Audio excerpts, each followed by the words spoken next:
Father Bob Stokic, rector of the Guardian Angel Cathedral, coming to you with another one of our reflections. This for the sacred Triduum, the great 3 days of Holy Thursday, Good Friday, and the Vigil of Easter.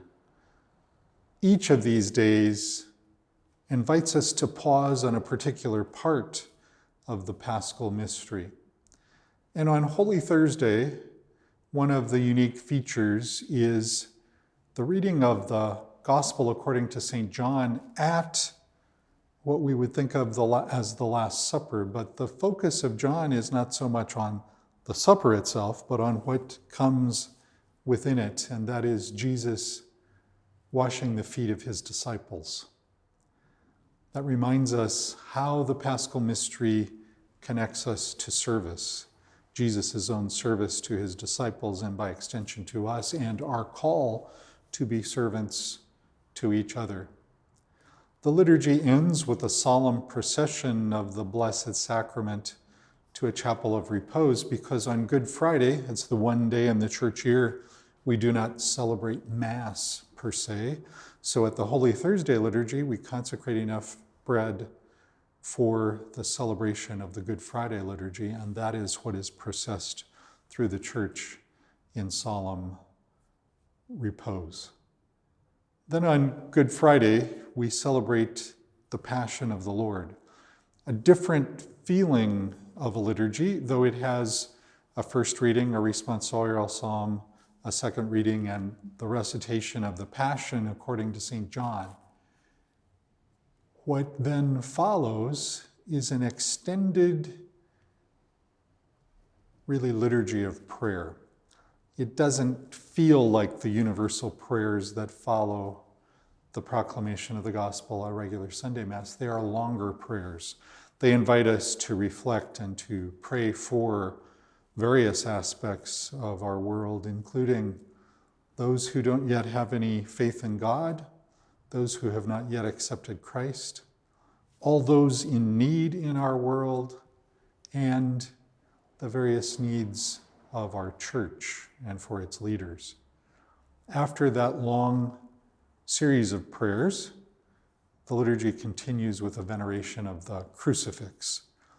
We're invited to come forward and in some form reverence the cross of Christ.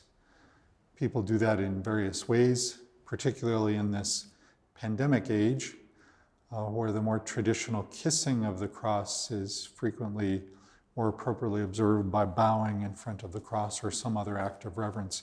It puts us in an act of supplication before the crucified Jesus. And the liturgy then ends starkly. On Holy Saturday, we celebrate the great Vigil of Easter. This vigil is ancient in its composition and contains several readings from the Hebrew Scriptures, followed by a reading from one of St. Paul's writings and a proclamation of the gospel. In addition, it begins in a unique way with the blessing of the fire and the lighting of the new Paschal candle, which is processed throughout the church. After the gospel is proclaimed and the homily preached, we then have a liturgy that reminds us of our connection to our own baptism, followed by what looks like more of the regular celebration of the Mass. So these days of the Triduum, the great feasts of Holy Thursday, Good Friday, and the Easter Vigil, also happen at a different time of day than we usually celebrate here at the Cathedral. On Good Friday afternoon, it's at 3 p.m. On the great Vigil of Easter, it's at 7:15 p.m. And we begin our celebration of the Triduum on Holy Thursday at 7 p.m. We invite you, whether you can join us live to pray with us in person, or whether we remember each other in prayer across the miles. Let us pray for each other as we celebrate these great feasts that lead us to the celebration of the Easter season.